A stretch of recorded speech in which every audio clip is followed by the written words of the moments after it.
দীপ্তি, surprise! এই এটা কোন ধরনের সারপ্রাইজ?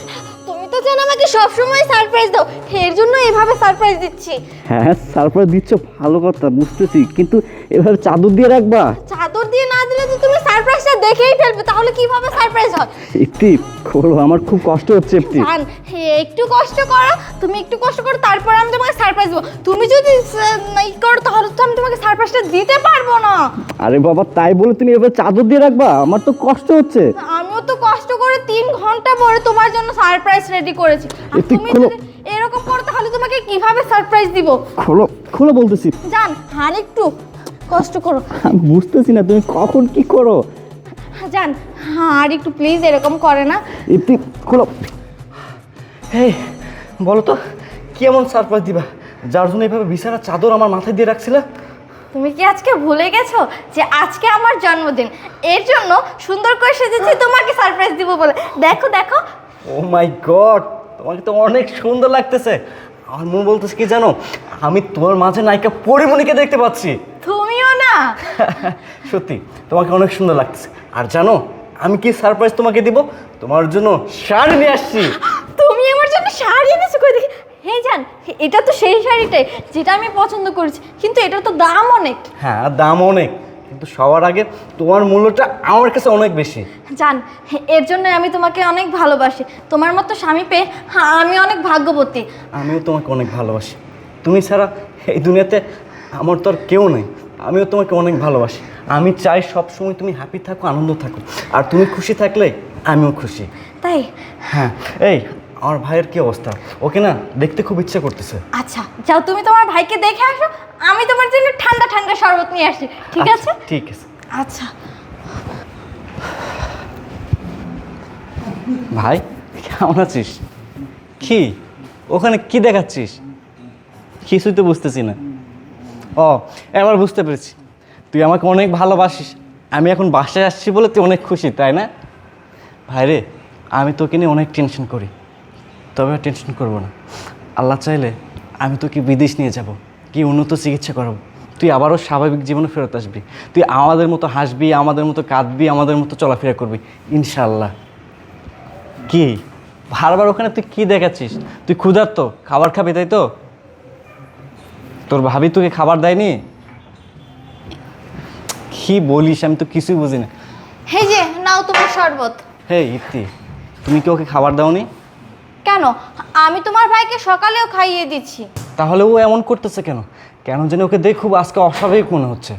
আশরাফ, তুমি জানো না তোমার ভাই অসুস্থ? তোমার ভাইকে খাওয়ালেও এমন করে, না খাওয়ালেও এমন করে। তুমি এমনটা কেন করতেছো? আমার ভাই তো আমাদের মতো স্বাভাবিক না।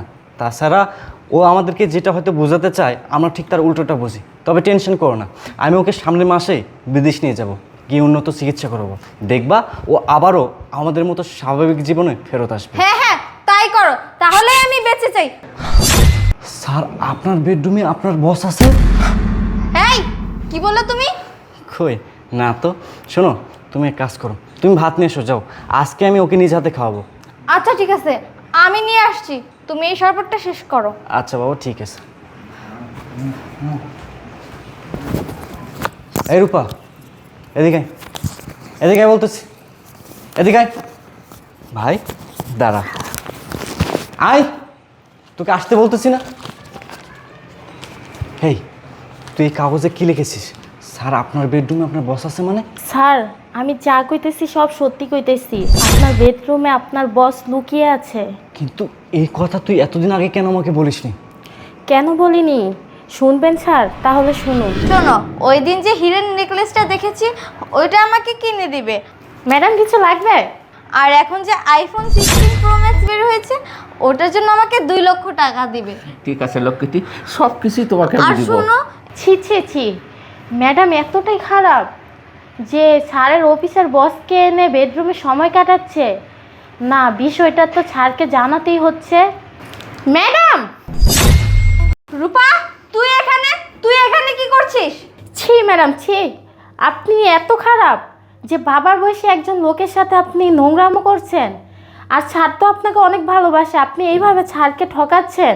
এই তোর এত বড় সাহস! এই আমি বুড়ার সাথে ফষ্টিস নষ্টি করি নাকি অন্য কারোর সাথে করি সেটা একান্তই আমার ব্যক্তিগত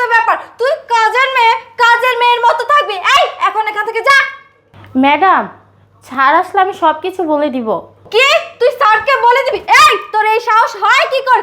এই শোন, তোর মা অসুস্থ সেটা তুই ভুলে যাস না। তোর মার চিকিৎসা করে আমারই চেনা পরিচিত ডাক্তার, তাকে বলে তোর মার ওষুধ চেঞ্জ করে অন্য ওষুধ খাইয়ে মেরে ফেলবো। আর যদি তারপরে বলিস, তারপরে তোকে কুচি কুচি করে টুকরো টুকরো করে নদীতে ভাসিয়ে দেবো। এখন এখান থেকে যা, জান। শোন, আমরা রোম্যান্স করি, আপদ একটা। শুনলেন তো স্যার, এই হলো ব্যাপার। শুনলাম। শোন, তোর কথা যদি সঠিক হয় তাহলে তোর কপাল ভালো, আর যদি মিথ্যা হয় আমি কিন্তু তোকে পুলিশে দিব। কথাটা মনে রাখিস। যা, তুই তোর কাজে যা, যা। ভাই, এবার আমি বুঝতে পেরেছি তুই এতক্ষণ আমাকে কি বোঝাতে চাচ্ছিস। ভাই, সব কিছুর একটা শেষ আছে। আজকে আমি এর শেষ দেখে ছাড়বো, কাল লাগিনিকে আমি ছাড়বো না। তুই কোনো টেনশন করিস না ভাই। আশরাফ, এই নাও খাবার। ভাই নে, খাবার খা। খাবি না? খাবি? হেপ্তি, আমার ভাই তো খেতে চায় না। আমি বলেছিলাম তোমার ভাইকে আমি সকালে খাইয়েছি, ও খাবে না, তারপরেও তুমি আমার কথা বিশ্বাস করলে না। হেপ্তি, এখানে অবিশ্বাসের কি আছে? ও তো অসুস্থ। যা হোক, শোনো, তুমি এক কাজ করো, তুমি এই খাবারগুলো নিয়ে যাও, গিয়ে আমার জন্য খাবার রেডি করো। আমি এখন ওয়াশরুমে যাব, গিয়ে ফ্রেশ হব। আশরাফ, দাঁড়াও, আমাদের বেডরুমের ওয়াশরুমটা অনেক নোংরা, তুমি ওখানে ফ্রেশ হতে পারবে না। তুমি বরং এক কাজ করো, আমাদের বাইরের ওয়াশরুমটা আছে, ওখানে গিয়ে ফ্রেশ হও। হেপ্তি, আমি কেন বাইরের ওয়াশরুমে যাব? আমি বাইরে থেকে আসছি, অনেক টায়ার্ড। আগে আমি বেডরুমে যাব, গিয়ে আমার পোশাক আশাক চেঞ্জ করবো, তারপর ওয়াশরুমে গিয়ে ফ্রেশ হবো। তুমি সরো। আশরাফ, দাঁড়াও না, তুমি এই ওয়াশরুমে যাও, আমি তোমার জন্য কাপড় নিয়ে আসি, তুমি এখানে ফ্রেশ হও। তুমি আমার জন্য কষ্ট করবা? তোমার না আজকে জন্মদিন, তোমাকে আজকে কষ্ট করতে হবে না, যত কষ্ট আমি করবো। সরো। আরে আশরাফ, দাঁড়াও না, দেখো আশরাফ, তুমি এই ওয়াশরুমে গিয়ে ফ্রেশ হও, আমি ওই ওয়াশরুমটা কাজের মেয়েকে দিয়ে ওয়াশ করিয়ে নিব। প্লিজ জান, যাও। তার আর দরকার হবে না। কাজের মেয়ে এক হাতে কত কাজ করবে, নিজের কাজ নিজে করা অনেক ভালো। আমি নিজেই করে নিব পরিষ্কার। সরো। আরে আশরাফ, দাঁড়াও, তুমি ভুলে গেছো আমরা কাজের মেয়েকে প্রতি মাসে স্যালারি দেই, সো ও কাজ করবে না তো কে করবে? আমরা কেন করব? হ্যাঁ, স্যালারি দেওয়া হয়, বাট আমি দিই, তুমি কিন্তু দাও না। সরো তো, সরো সরো। হ্যাঁ আশরাফ, হে আশরাফ, দাঁড়াও। আশরাফ, হে আশরাফ, আশরাফ, তোমাকে আমি বারবার বলছি বাইরের ওয়াশরুমে যাও, কিন্তু তুমি আমার কথা শুনছোই না। সমস্যা নাই, আমি ঠিক করে নেব। হেই, একটা তো ভুল হয়ে গেল, আমি তোমার ফোনটা নিচে রেখে আসছি গাড়িতে। হো, আচ্ছা, যাও তুমি তোমার ফোন নিয়ে আসো, আমি কাপড় নিয়ে বাইরের ওয়াশরুমে যাচ্ছি। আচ্ছা বাবু, ঠিক আছে। হ্যাঁ, আচ্ছা ঠিক আছে। এই তাড়াতাড়ি বের হও, তোমাকে আমি বারবার বলেছিলাম দেখো আজকে আমার বাসায় আসতে হবে না, তারপরে তুমি আমার কথা শোনো না। যদি আজকে আমার স্বামীর হাতে ধরা খেতাম তাহলে আমাদের দুজনকে টুকরো টুকরো করে নদীতে ভাসিয়ে দিত। সরি লক্ষ্মীটি, এরকম ভুল আর জীবনে করবো না। আচ্ছা শোনো, আমার স্বামী ফোন আনতে নিচে গিয়েছে, তুমি চলো, এই সুযোগে পালাও। চলো। চলো। বাহ বাহ বাহ। ইপ্তি, আমি এটাই দেখতে চেয়েছিলাম, কখন তুমি তোমার নিজের হাতে আমার বসকে বাসা থেকে বের করো। ইপ্তি, আমার ভাইকে না খেতে দিয়ে দিনের পর দিন আমার বসের সাথে নোংরামো করতেছো, তোমার কি লজ্জা করতেছে না? আজকে যদি কাজের মেয়ে আমাকে না বলতো তাহলে আমি কখনোই জানতাম না তোমার চরিত্র আসলে এমন।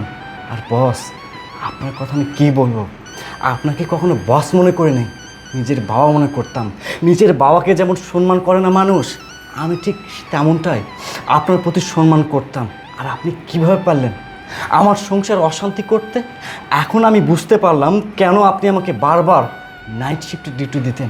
এখন তো আমার চোখের সামনে সব কিছু ক্লিয়ার হয়ে গেল।